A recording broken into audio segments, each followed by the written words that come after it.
All right, y'all. Welcome to another episode of FitBizU. I'm your host, Jill Coleman, and today we have an amazing guest. And I rarely have interviews on here. You guys know that. I don't like to shut up that much. So being able to give the mic to someone else today is a real treat. And getting to hear from a friend of mine and colleague, Jennifer Kirsch. She is Jennifer Kirsch Fitness on Instagram. And I wanted to talk to Jen because she has an amazing online business and she works with women mostly 50 plus at this point?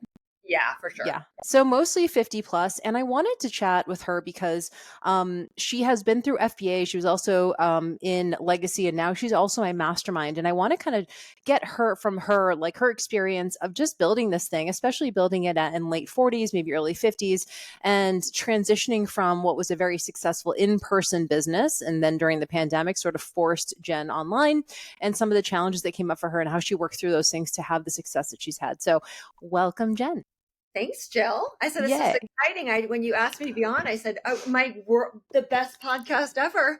I mean, I agree. And you did say that.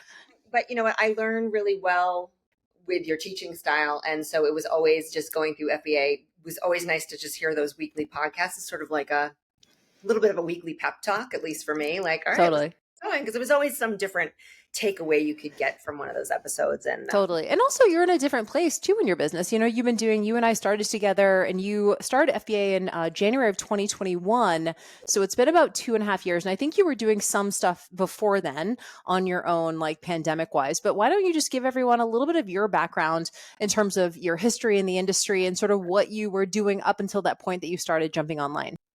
yeah, I mean, I've been in the fitness industry as a coach and a trainer and a group of fitness instructor, a fitness director, all those things since 1996. I worked in a gym in college too, so it's just sort of Love it. a progression of that. And let's see, I went to work in a very small studio, like a more boutique studio, in about 2007, 2008, and I helped. It was actually a friend of mine, and I helped her grow her business.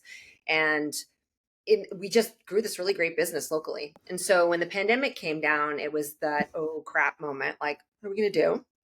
And I was also, the pandemic happened the year I was turning 50. And I was just kind of having this moment like, am I going to keep training people in the gym? I mean, on one hand, I really loved it. I had developed all these amazing group programs. I really liked my clientele. They're just really cool people. They're just, like real people that don't necessarily, they know they want to work out, but they weren't necessarily into the, the scene of a gym. And it was almost like a family, so the pandemic was definitely a loss in that regard, but I already had my eye on like, what's next? Turning 50, I was an empty nester, my husband's self-employed. And I'm like, I don't see how I'm going to be able to ever work remotely with the situation given as it is. So I had already been kind of dabbling in the online business thing only to the extent that like, how would I do this? That's like as far as it really anything actionable went. So, I remember the day that we had our lockdown, 2020. And I just like immediately that day, I just started posting daily on Instagram twice a day. It just Love felt that. like this is what I ought to do. That's interesting. Yeah. I mean, I want to ask you about that because that's really like not a lot of people would have done that, you know? And so I want to talk about how you had I don't know, the idea to do that and also the courage to do that. One of the things that we see a lot with people getting started online is this fear of my friends and family, because up until that point you said you were using Instagram and Facebook for like friends and family and sort of vacations and things like that. Now all of a sudden you're kind of teaching, right? And you're like putting your expert hat on and you're maybe sharing recipes and workouts and things like that. Did that feel jarring to you, and or did that feel jarring to your quote unquote audience, which I'm assuming at that time was mostly friends and family? Yeah, actually, well, it's funny, side note, because you tell people in FBA, like, just use your personal account. And that makes whoever's listening, if you're new, that makes a lot of sense and you'll see why. But with what I'm about to say, but for me, I actually first started my Instagram account, I think in like 2017. And I really didn't take it all that seriously, but I was posting workouts and the things that trainers do, right? But I was like, I don't really want people to see me doing this. So, there were a couple people that would find me and whatever. And I actually did it as a way to post workouts just for my clients to say, hey, this is just an easy way to communicate with guys. Follow me here. But after doing that for about 2 years, and I would post a couple times a week, and I was like, this is dumb. Like, who wants to see a middle-aged woman posting workouts online? I mean, and I literally remember one day I'm like, F this. And I just took Instagram off my phone. I'm like, I'm done. So when the pandemic hit, I'm like, well, this is your conduit to the world right now. So I just didn't know, honestly, Jill, I didn't know how it was going to end up. I felt like that was the right decision to make. Whatever it was going to look like, 3 months, 6 months, whatever down the line, I just started posting again and started actually thinking about it more in terms of being helpful. Mm. Community. I mean, all of the things that, you teach and how to like kind of how to get going with social media. I was already, that felt instinctual to me to do that. And granted, too, in COVID, I mean, everybody was paying attention. People were on their phones like hella a lot, like more than now even. Oh, But and I think, and I love that, and I really think that one of the reasons, and you and I've talked about this separately, that you were able to, I don't want to say like, I guess it's more seamlessly transition online, is because you had so much success in person. You had already been in the fitness industry, you'd already worked with hundreds, if not thousands of people over your career. Like, you knew that you were good at this thing. And I think that's where maybe the difference is for people who are a little bit scared. They still have that imposter syndrome a little bit, like, oh, do I really know stuff?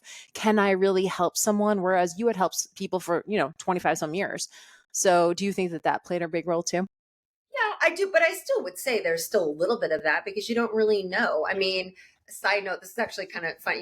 You'll maybe get a kick out of this. So the very first group program that I created and marketed with what I had learned in FBA, like I kind of like, okay, this is it, this is it, this is the thing. And I remember like that first buy button of I call it the stranger online. And I actually looked this woman up and she's still doing my programs. So So cool. yeah, but you don't really know, you could do your best. You could do your best to put it this way. I knew what I was going to put out there. I'm like, I know what I'm doing as far as programming and coaching people, but how does that translate online? And are the right people in my ecosystem to create value for and to sell to? Mhm. So there is a little bit of trial and error with that, but it's one of those things that you don't know until you're actually in motion doing it and kind of fine tuning your messaging and figuring out like, okay, who do I want? Who do I want to pull in more? Because you can't be all things to all people. You can't. Right. You're Which totally. is like a really great question to ask you because, when I was introducing you and saying, are you definitely 50 plus at this point? I think a lot of people would think like, oh, well, if you're 50 plus, aren't you, just you're leaving a whole bunch of people out who could potentially want to work with you who are younger than 50, but tell us why, or maybe how did you get to that point? Did you ever feel that way? Like, okay, maybe I should be for 40 plus or 35 plus or whatever. And then why did you end up settling on 50 and why has that been successful for you? Yeah, well, part of it, I felt like I needed the legitimacy of being actually turning 50. So I turned 50 in November of 2020. But I had it in my mind, like in around 2018, 2019, I was like, eventually I want to do something for the over 50 crowd because there's just not a lot of good stuff out there. It's like somehow we go from our 40s to like chair aerobics. I'm like, I know that that's not the case because I'm working with these people, but there's a lot, I just didn't like what I was seeing online. And not to toot my own horn, but I'm like, I feel like I can do better than this. People deserve better than this. Yep. But yeah, I mean, and that it took some time. Initially when I first went online, I definitely would say 40 plus, and I still do because there are women that are like, well, I'm 46. Can I still work with you? I'm like, yeah, absolutely. I just kind of more steer to like 45, 65. And there are just certain things that I understand this demographic of women because I am one. This is who I've worked with for almost my whole career. They've kind of grown up with me. So clients that I started with 15 years ago who are now in their 60s, like I've done it. I've done it. And so it was just a matter of finding them online and talking to Yeah. them. And it's been really fun because you realize you're like, there are a lot of people out there that have, you don't have to be to your point, like back to that question, like, I don't need to appeal to 30 somethings. There are plenty of people to help them. And there are a lot of Yeah, people. and there's plenty of people over 50 who are like, I want to see someone who looks like me, but who maybe I can also learn from, or maybe is in better shape than me, who can be that like little aspiration or that little inspiration for me. It's so funny. I was talking about something with the maestro a couple weeks ago, and I was saying something like, well, Gen Z doesn't do this, this, and this, so now we have to wear or whatever. Jeans are getting lower again. I don't know, something's happening. And she just goes, why do you care? You don't speak to Gen Z. Like, that's not your demographic. At least she was saying that in general. Like, why would we, I'm in my 40s, my demographic is 35 plus. Like, why would I care about Gen Z? And she was like, so, like, doesn't matter. And it Yeah. is, you are speaking to that specific demographic and what their needs are. And you mentioned in your intro, like, you're an empty nester, so I'm sure a lot of your clients have older children as well. They're kind of like, all right, it's me time now. Like, I have the money, I have the time, maybe a little bit more than I had in my 30s, maybe in 40s. And I really want to spend it on me and I want to get in great shape. And I personally do believe that 50s, 40s, and 50s are sort of the make it or break it decade for your health. You know what I mean? Like, I say that all the time. I'm like, this is not a dress rehearsal, people. This is where you see like it really start to, the fork in the road, so to speak, and the people that are taking, when I say good care of themselves, or at least they're paying enough attention to be like, yeah, this is on my radar. I shouldn't be carrying an extra 30 pounds around just because I don't want to think about it, don't want to deal with it. I should be strength training, all the shoulds. But to be honest with you, like that was part of how my whole platform of my vision for it was like, I want to have elevating the conversation beyond just the workouts and just the nutrition. Like there is a lot more that's going on for people, especially for women with transition of life, like hormonally, but then also like, especially women who have been moms, like, what happens now? What's next for me? Some of them have left behind careers. There's just a lot of whole host of stuff that, it doesn't fall under the realm of personal training, but to me, it falls under the realm of wellness as a whole. sure. Yeah, So, health, wellness. I mean, maybe you have parents you're taking care of. It's a really strange, time because you're like, you feel responsible for everyone. And you're like, also, I need to take care of me too. yeah, And so the fact that you can speak to all of those different aspects of wellness, relationships, boundaries, right? All that kind of stuff really means a lot. And so, like, we'll talk about how you sort of went viral a little bit last year and why everyone kind of hopes that they do that and some of those outcomes. But let's talk about before that. Let's talk about before you had a bunch of reels take off and your, account really grew pretty fast. You said it earlier. You were like, I had that first person who was like a stranger.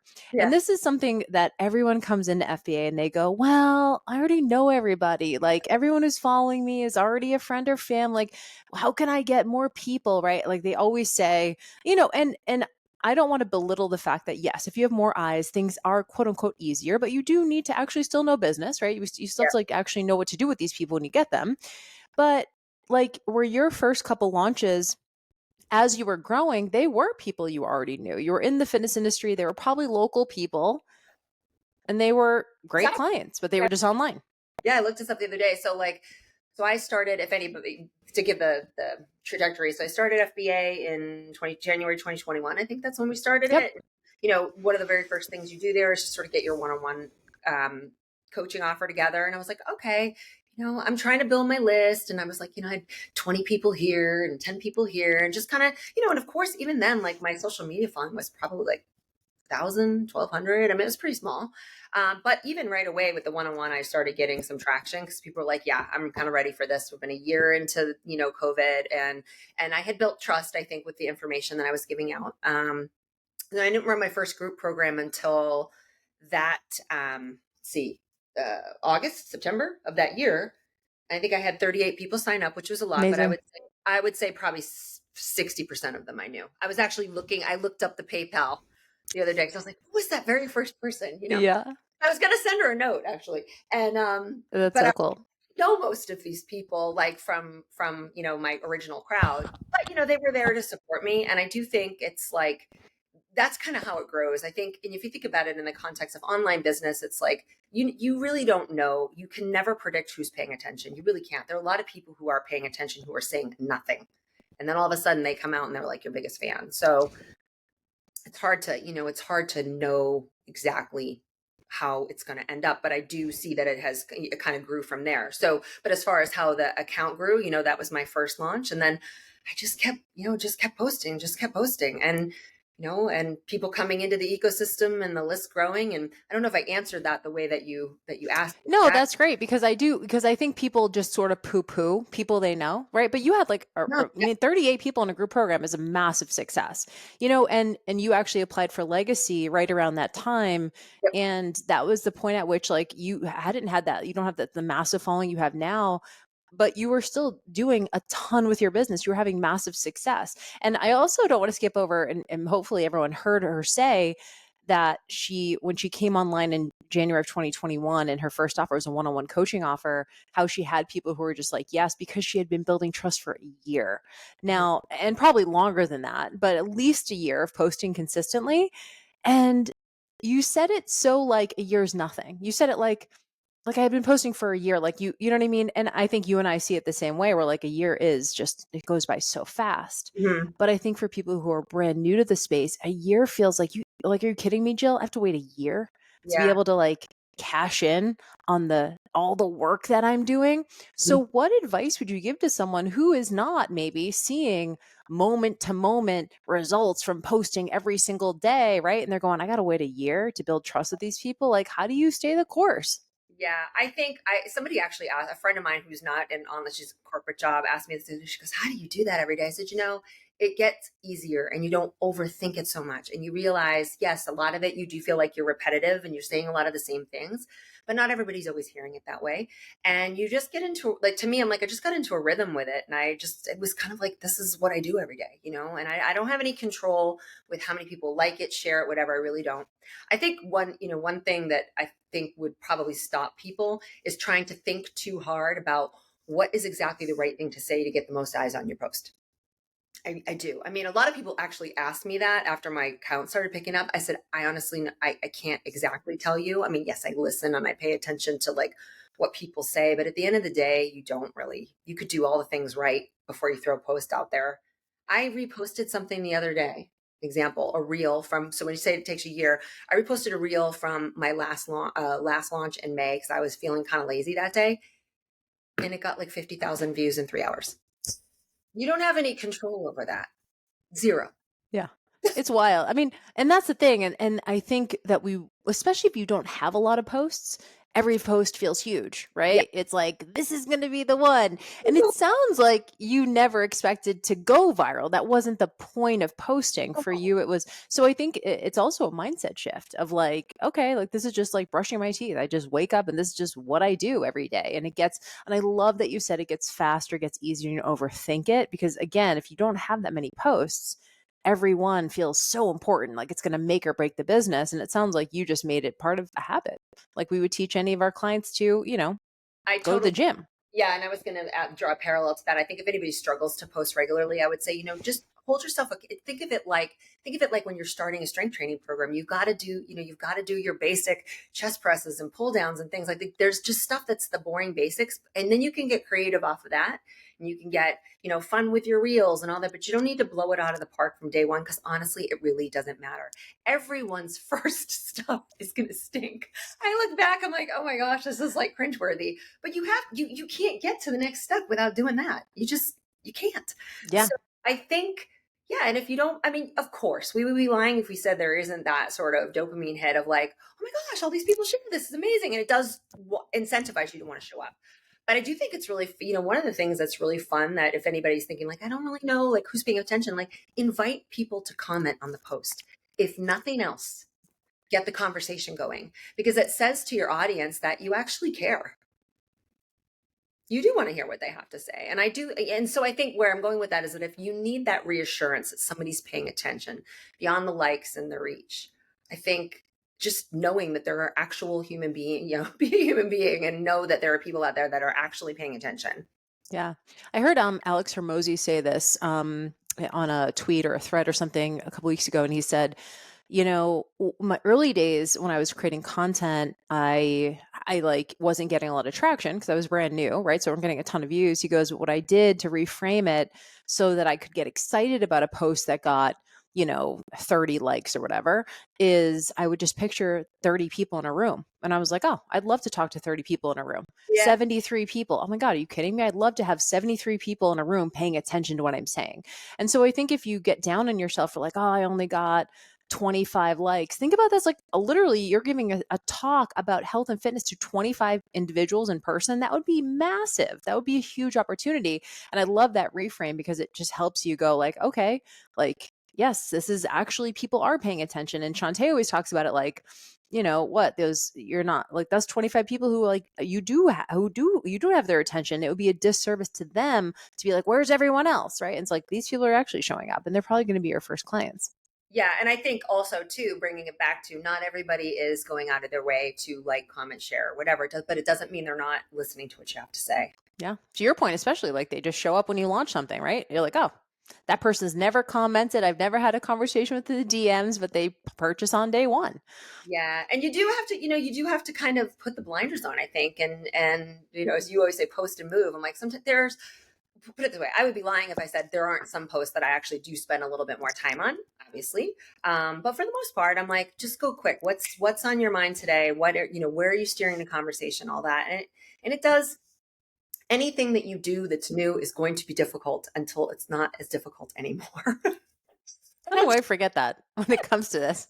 Right? We expect to be easy, but I also think too, like there's always a different spin to put on a similar idea. And I think it's, to be fair, I think we have to say that, posting, if you're going to keep your audience interested over the long term, you do have to kind of shift maybe the way you present things. You can't just always do it, but you don't need to know that in year one. You don't even need to know it in year two. You just need to start. You need to start. The ideas don't come until you're like, you have the wheels in motion, really. I know, right? It's like the irony of us sitting around being like, I want to get an idea, when in my experience, ideas beget ideas, right? Like the more you post and publish, the more ideas you end up having and publish more. And I love that you mentioned that you reposted something from like 6 months ago, because like once you have a lot of posts, you can repost shit. I repost shit constantly, but until you have a body of work, that's not necessarily going to be possible. And then Right. it does get, a lot easier. So let's talk about that. So then last summer, Instagram was all about the reels, Mhm. and you were super consistent, and obviously you had, great content, and you were speaking right to that 50 plus woman, and everything was just connecting. And so I think that there is a misconception that if you have more followers, you can automatically make more money. Like I think for some people just think I need more followers. Meanwhile, I'm like, you have 1,000 people right there who are like qualified clients. But when I think about you and the trajectory of your business and how your following grew over like last year, you maximized it because you had the business skills. If someone didn't know what to do with those people, I remember you even messaging me because we were coaching together and you were like, okay, like a couple more thousand people just came into my, what do I do with these people? Right. And then we had that conversation. What did I tell you? Get them on the list. Get them off social media ASAP. And you were like, tons of freebies, tons of lead magnets, like run a new challenge. I remember at one point you had like 3 lead magnets in like 3 weeks. You were just doing everything you could to get people off social media, which was a massive opportunity. So many people don't do that. They Yeah. go, my account's blowing up, and they just are happy to just connect with people on social. And I'll validate social's flashier, right? It's like we see the numbers and, we see the views and things like that, but getting them off social media and get them onto your email list, and then being able to actually form a meaningful relationship with them. So like, what would you recommend to someone who is starting to have success and starting to grow on social? How do you now take those followers and turn them into a business? Yeah, I think that's the one thing that you have to really dig deep about what your reason for being. I mean, I'm assuming that anybody that's listening to your podcast is interested in actually growing a business. Yeah. They're not on Instagram because they want to become the next influencer and be selling No, no. and stuff like that. There is that element that you could pursue. I get emails every day. I'm like, I'm just not really interested in that. That doesn't feel authentic to what I want. I want to sell my IP, not somebody else's protein powder. Yes. But, I think if you don't know what to do with these people, then you don't have a business. You just have a social media account. So understanding the steps, the baby steps of saying, okay, because even at the worst case scenario, like I looked at this last summer when I started Pick Up Steam, like I was like, what can I do that I don't have to spend a ton of time creating? So I created like a 3-day little mini training, and I got people in a closed group, and I'm like, I want you to get to know me a little bit better so that if we ever are going to work together, you at least have had this 90 minutes with me over 3 days, and you can decide whether it's a vibe for you or not. And I'm going to Love tell that. you a little bit about like what I think is important at this stage of life. And it was funny because I was out of legacy, but I wasn't in the mastermind. And I actually texted Shantae. I'm like, so I don't really know what to sell him next. He's like, pick one thing, don't sell all of it. And I was like, that's, but it was helpful to hear that because it was still kind of new to me. Like I had done all the work of getting the people on the list. and I understood how to craft an offer. But now it was like I literally gave them everything I knew. It wasn't a very, admittedly, in hindsight, like you and I talk about this now, like you have to give them a quick win. Well, it wasn't a quick win; it was more of an experience. But at that point, I didn't want to overthink it. I just wanted them to come into my room. So instead of 25 people, I had 1,200 people in a Love lead. it.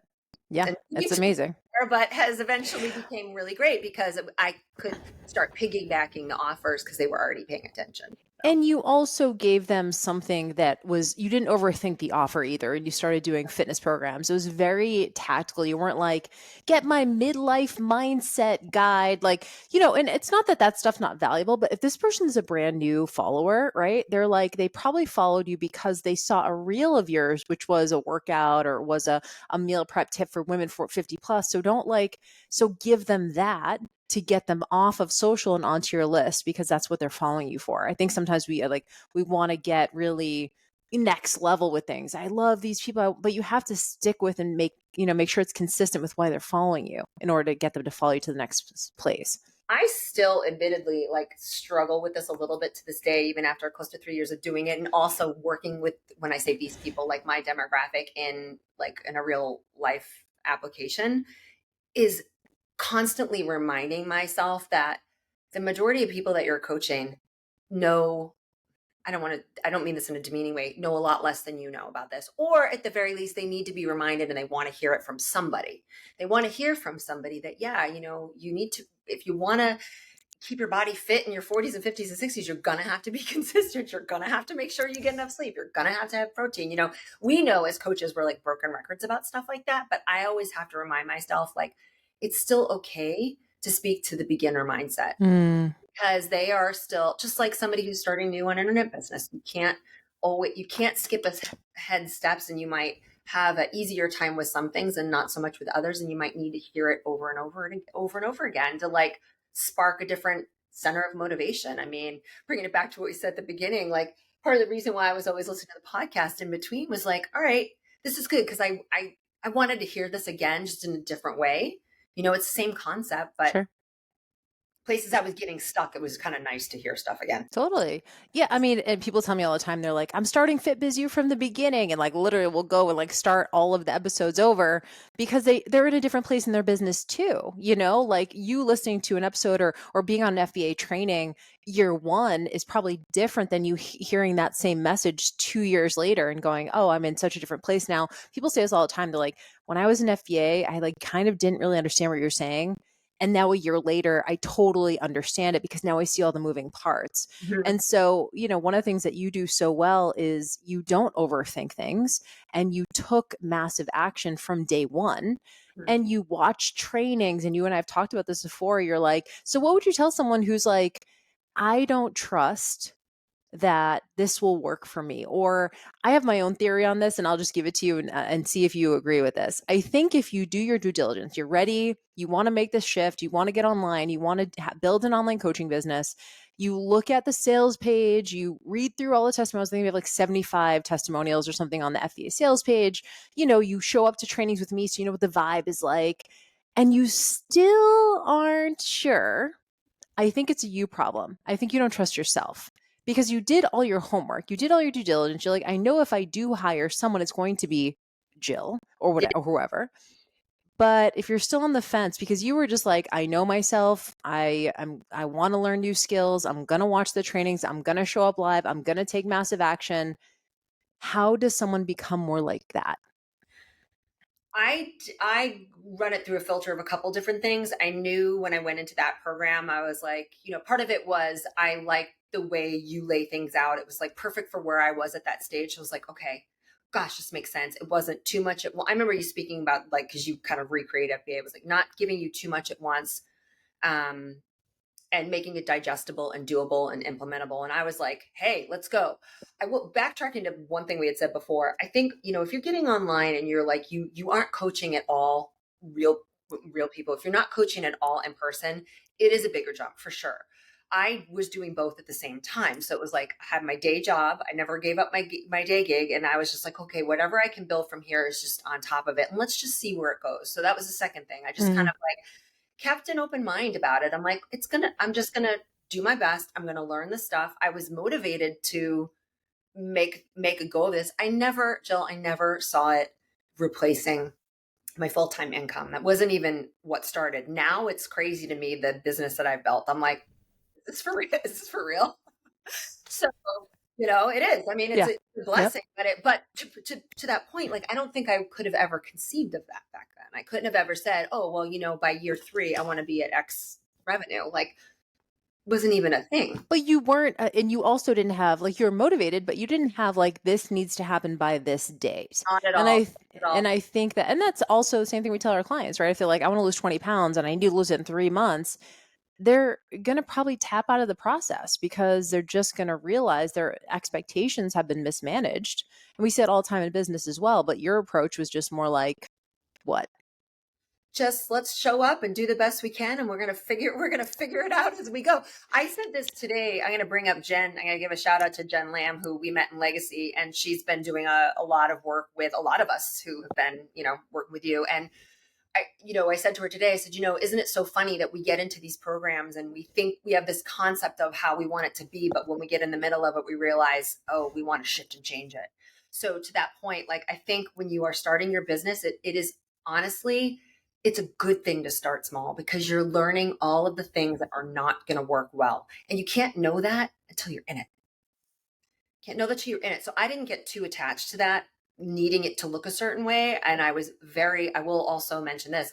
I was very inspired by being in a group with other women who were doing similar-ish things, or just hearing another person's take on how they wanted to deliver a program.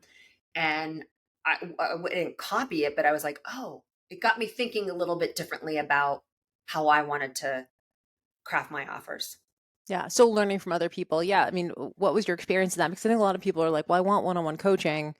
And I will say probably, the FBA group is one-on-one coaching within a group setting. Like everyone gets enough time if they need it, but Yeah. that worked for you. You don't need it. You don't need it because if you're willing, I think I noticed this dynamic play out when I have people reach out to me for one-on-one coaching. I'm like, if you're coming at it with like, it's desperate and I need it to happen in 6 weeks, I'm like, I just don't know that I'm going to be able to help you because it tells me that you're not patient to actually like build the foundation that you need to build. And I think the same is to be said for building a business. Like if you've never built a business online, how would you even know? You have to slow down. Like give it some time. Like I remember, I think in Legacy, was it Shantae is like, yeah, it'll like give it at least 18 months. So when you get back to your point, like the year, and I was like, okay. So I was like, all right, so I've been doing this like a year. I'm like, I still think that's going to be too soon. But, Yeah. Yeah. you know, Totally. but everything that you learn in FBA there is a lot of lather, rinse, repeat. It's still the same things I'm doing now are the foundations that I learned back then. It's just maybe a little more sophisticated. Totally. Sometimes not so much more sophisticated. It is literally the same.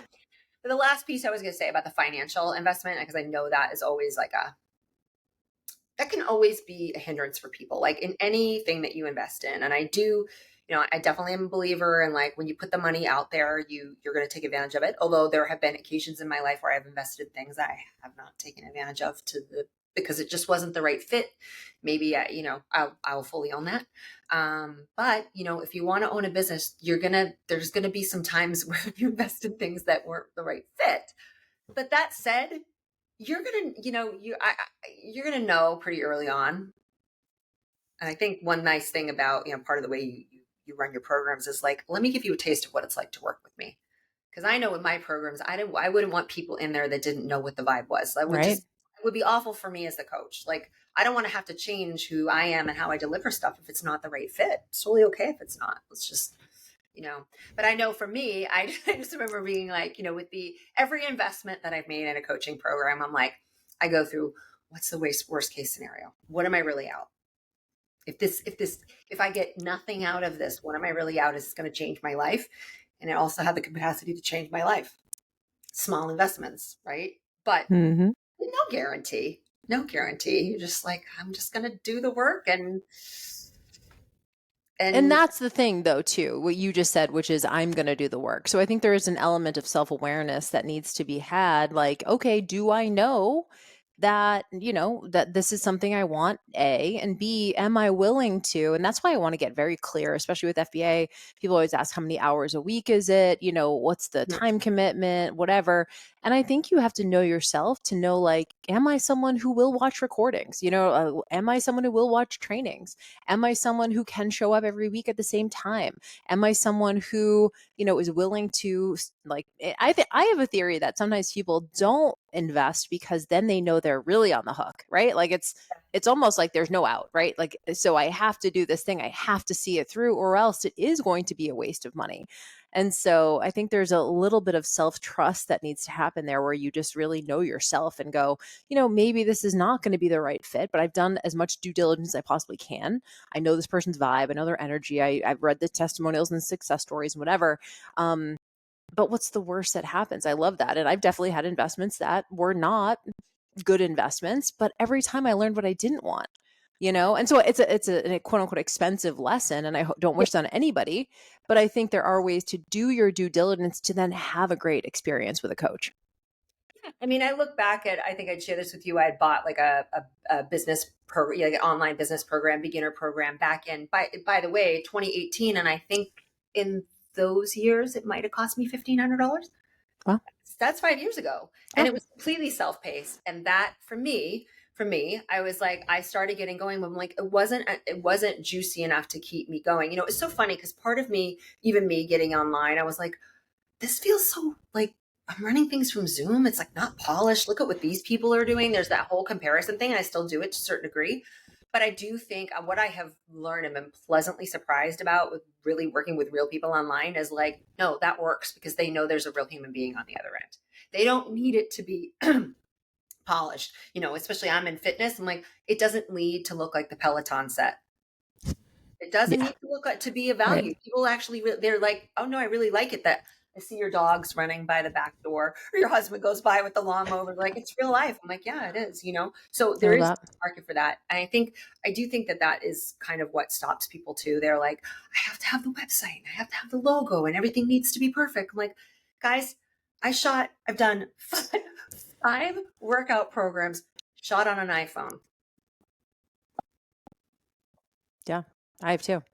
Oh my God. Yeah.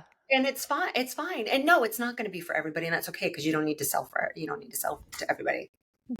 But I have plenty of people that actually really dig it. So Yeah, I think that's great. And it's such a good reminder that things don't have to be perfect, because it's so easy to go.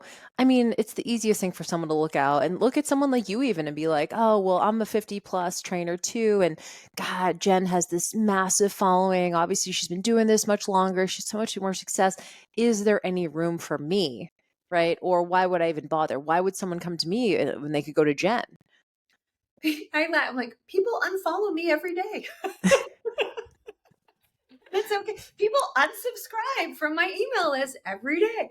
Yeah. And Same. you got to start embracing that. It does. I will say it's such, you start to develop such thick skin. I mean, I Hmm. don't know if part of that is just my age. It's just that I've gotten older. I'm just like, you know what? I don't want to say I don't care what other people think. I'm like, I don't care to get caught up in the what ifs. But I will admit some of the things that do where I get in my head about now, where it's sort of like, as your business does grow, you're like, okay, I got to kind of step up my game. There's a level of expectation. Your sales pages can't look as janky as they did in year one. Like, and I still, and it's hard. You're always, I don't know, you have to really like, I think, nurturing your business too. You have to really like thinking about like, how can I do this better? Like how, certain things can certainly go on autopilot, but I am definitely not a perfectionist. But I am somebody that likes to challenge myself to do things just a little better. I love it because, what you're describing is you're already a fitness and nutrition expert, and you're like, now I'm like getting excited about business and learning this skill, which it really is a skill. I think we look at it sometimes and we're like, social media, like how hard could it be? Right, you just post online. But then you get into it, and to your point about expectations, when I ask people, like, what's your motivation for starting an online business, it's never to like make $1 million.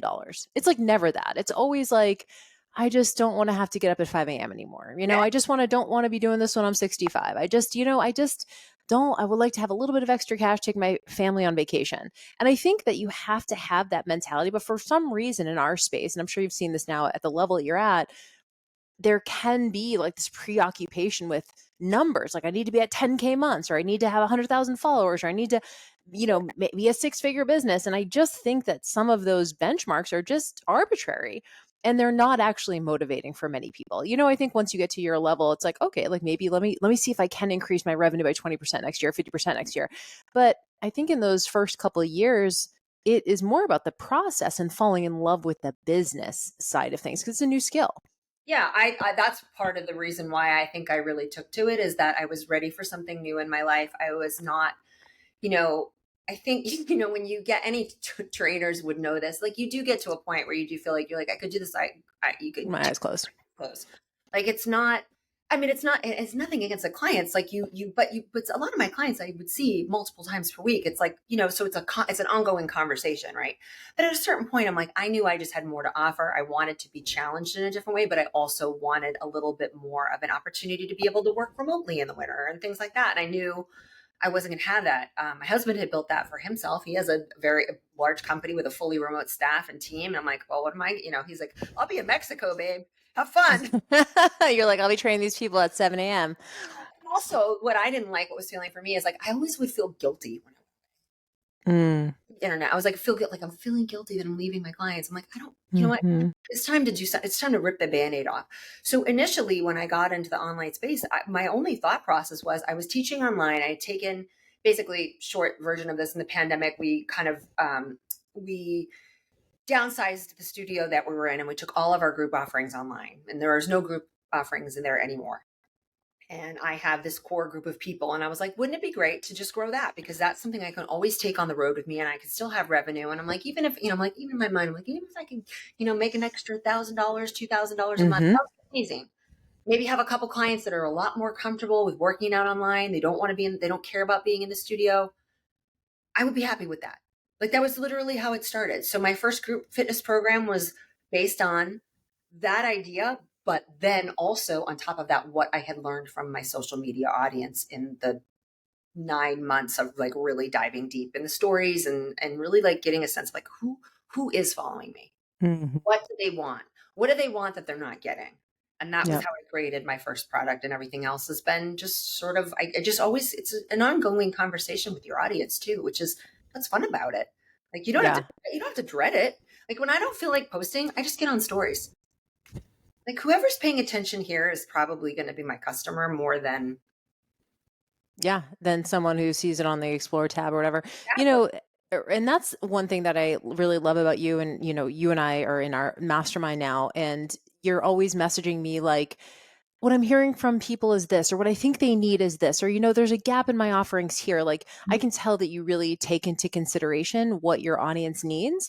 And we're even doing that before you had a massive audience, right? Like you're just, going like, okay, what do people need at this? And I think sometimes we forget that. We go, we want to make what we want, when at the end of the day, it really is about what they want. And so being able to listen, and it's just validating to hear someone who has a larger audience like you can still be on the pulse of the Yeah. audience, and still be able to listen and create new offerings based on what they want. And, Jen, I'll just tell the audience, you're always so funny. You're like, I'm just going to do this really chill, like couple day launch. And then she messaged me and she's like, well, my goal was, 15K and I made 30,000 in 4 days or something. Like you absolutely crush it. But that just is a testament to how much value you've given to your audience. Like to me, people don't buy things blindly. They buy from people they know, like, and trust. They buy from people they have relationships with. And that goes to those years and the way you continue to be consistent on social. Again, even if it is just stories, they're seeing your face, they're hearing your voice, they're learning something new. There's an insight there.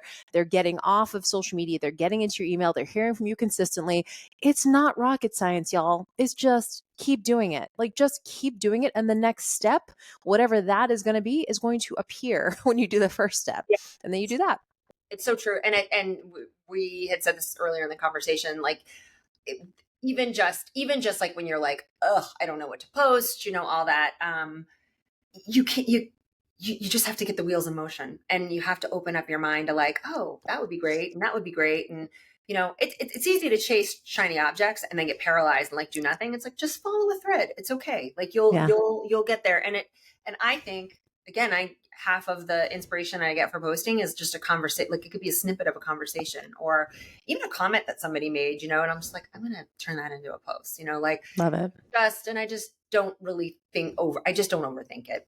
Yeah, I think that's so good. And I love what you said about following the thread, because I think we do overthink and then we do jump ship and we're like, well, this isn't working as fast as it should be. Maybe there's something out there faster. At the end of the day, like, you're building a brand. So I don't know that you can really hasten that process. I mean, sure, you can have things go viral and you can all that kind of stuff. At the end of the day, people still have to have a relationship with you. So even if a post does go viral and they just start following you, they still don't quite know what you're about yet, right? That you still don't have that relationship with them yet. And so that really speaks to what you've been able to do, which was, I don't want to just get someone on here who has a large following. I want to get someone on here who understands business skills and has progressed from the beginner level of business into the intermediate and now into the advanced level of business, to where things are getting, a little bit more advanced. And we talk about, you can send an email, and that would be like a beginner thing. Make sure you send an email. And more advanced is like, what do you say in that email? How are you moving people towards a sale? What copy are you writing? How are you making this compelling?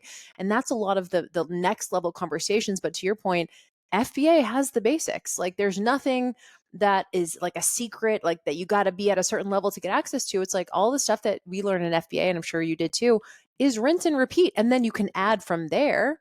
But like, there's nothing that is like a secret formula that someone's doing who has $1 million business that's not in FBA. It is rinse and repeat. Even my coach who has a $12 million business is still doing the shit that they're teaching in FBA.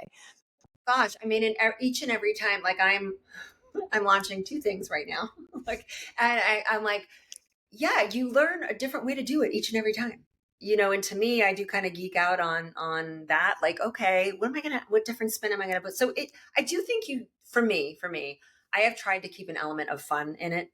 And yes, has money of growing a business have been incredibly gratifying? Absolutely. Absolutely. I would be lying to say that that's not the case, but that wasn't my first motivation wasn't to have. I remember sitting in Legacy and I remember writing down, what was it like? What's your goal for this? Like, it wasn't a monetary goal. I think mine was like to grow my email list, 2,000 people. Yeah. It was just, like beginning of Legacy. Yeah. And even so like this is January of 2022. Yes. And I was like, I don't know. Okay. What was the promise? Biggest launch ever. I'm like, okay, that I can wrap my head around. But I remember you talking about the mastermind. I'm like, get to 6 figures this year. And, so, and then looking at the end of that 6-month process saying, okay, what did you hope to achieve? And I think when I went into Legacy, I had 300 people on my email list. At the end, I don't even remember, but it was a lot more. And so right. a lot more. And then it just kept growing. And so it was just that, I would just say, it's the foundation. You're just building it brick by brick. The whole house doesn't have to go up at once, and try to have fun with it. Like time's going to pass anyway. Like, and there can be times where I think like you can allow your business to coast. Like it's okay to like not be actively launching something. It could just be a side gig. Like, I haven't taken a page from my own advice book yet, but maybe someday. You're getting better at that. Yeah, Jen's the queen of launching. There's always a new thing. But you know what though? You've been able to manage it. And I love that you said fun too, because that is actually one of our core values too at Jillfit is like, I tell my team all the time, I'm like, dude, if we're stressed around the clock, why are we doing this? Like, I just refuse to be, like, can we see this as a puzzle? Can we stay objective with something or clinical and like try and figure this out? And to me, there's always a solution. And I find a lot of peace in that like, I don't have to get this massive emotional hijack. This is your business. Like, if you're just going to be mad all the time, go to jury duty. I was just there the last 2 days, drive in traffic to downtown and have a job all day, and there's nothing wrong with that. But if you are going to take the leap to really build this thing, you have to remember why you're doing it, right? At the end of the day, it's for time freedom, maybe the financial independence at it. And there's no other business where you can literally double your revenue, 10x your revenue within a year. There's no other job on the planet where you can literally double and triple your revenue within a year. And you can do that in entrepreneurship. But there is there is a steep learning curve, and a lot of people, they tap out before they get to the top. Yeah, and it doesn't. I mean, it would be a disservice to say that it comes easily, because it doesn't, right? I look at. I mean, the first year of my business, I was working because for me, I need to like to do anything that requires a high level of creative thought. It needs to be first thing in the morning. Well, guess what? Guess what I was doing typically first thing in the morning? I was Yeah, training personal clients. training. Yep. So that stuff was happening on the weekends, and writing a sales page would take me 8 hours. But it gets easier now. It's like, oh, it's quick, but Yep. it just takes time to get there. And I do think, to me, it's like, it's fun. I don't know what the next year will look like as far as like how much growth I want to have, whatever. It's still, but I would say I look back at the last 2.5 years. It's like, I have confidence now. This is a very doable thing online. I don't know what next year looks like. I might not sell as much. I don't know that, but I do know that I know how to show up and move the ball down the court. Yeah, love it. Whatever. Less launches, more money, more revenue per launch would Yeah. be the goal. Okay, well, last question. And for those of you who are not following Jen, make sure you go to Jennifer Kirsch Fitness, and we'll link it in the show notes on Instagram. Make sure you send her a DM, let her know that you listen to the show. And if you have any questions, Jen, do you mind if they message you if they have any questions about FBA? Specifically? Okay, cool. So last question, what would you tell someone who is maybe the Jen of like late 2020, maybe has some experience training, maybe is doing some in-person stuff, but really wants to do this and is wondering if FBA is going to be the thing that's going to get them there, or wondering if it's the right fit for them, or is looking at it, but is maybe a little bit on the fence? Yeah. Well, I would say break it down through a filtering system of why are you on the fence? What are the main things that would prevent you from doing it? Is it money? Well, money, honestly, show up, do some of the lessons, at least initially, and you will make that investment back. I'm pretty confident in saying most people can do that, but it's not going to require a lot of time work, but it's going to require just showing up on social media, most likely, and writing your email list, but putting yourself out there. You have to take the risk and put yourself out there. Mm-hmm. So, but as far as what I learned in FBA, it's everything you need to get started. And it's literally, what's the first module, Jill? Like, it's social media. It's like your one-on-one coaching offer. It's like your niche, your one-on-one coaching offer in your niche. And understanding really how to use the power of social media, whether you have 50 followers or 500 or wherever you are, because it will grow, and it grows and fits and starts. Honestly, just some of the women that I did FBA with who are still online, I can watch them. They don't have enormous followings. They might have 3,000 people, but they're doing 6-figure businesses. So Yep. you don't need to have this massive following to do that, but they show up consistently. They show up I love it. consistently. It's a trust trigger, right? Like, you show up, you're reliable. Yeah.